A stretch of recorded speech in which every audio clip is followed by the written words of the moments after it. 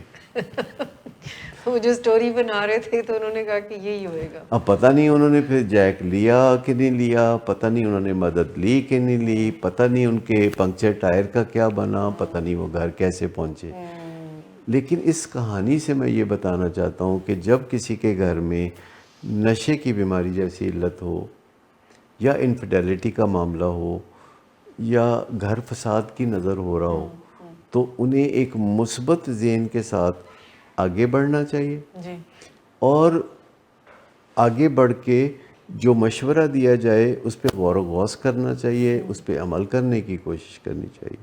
ہمیں بہت دفعہ ایسے کلائنٹس کا سامنا ہوتا ہے کہ جو کئی سال بتا دیتے ہیں ہم تک پہنچتے, اور جب وہ ہمارے پاس پہنچتے ہیں تو ان کا مائنڈ سیٹ اتنا منفی ہوتا ہے کہ انہیں کسی چیز میں اپنے مسئلے کا حل نظر نہیں آتا. مسئلے سب کی زندگی میں ہوتے ہیں, ہم خود کاؤنسلر ہیں, پر لوگ سمجھتے ہیں کہ شاید ہماری زندگی میں کوئی مسئلہ نہیں ہوگا, لیکن ایکچولی ہماری زندگی میں بھی ویسے ہی مسئلے ہوتے ہیں جیسے کہ دوسرے لوگوں کی زندگی میں ہوتے ہیں. فرق صرف یہ ہوتا ہے کہ ہم اپنے اس علم کو استعمال کرتے ہوئے اپنے مسئلوں کو حل کرنے کی جد و جہد کرتے رہتے ہیں. لہٰذا اس کے نتیجے میں ہمیں بہتری ملنا شروع ہوتی ہے, اور اسی تجربے کی روشنی میں پھر ہم لوگوں کی رہنمائی بھی کرتے ہیں. لیکن زیادہ تر چیزیں جو ہم لوگوں تک پہنچاتے ہیں وہ ایویڈنس بیسڈ ہوتی ہیں.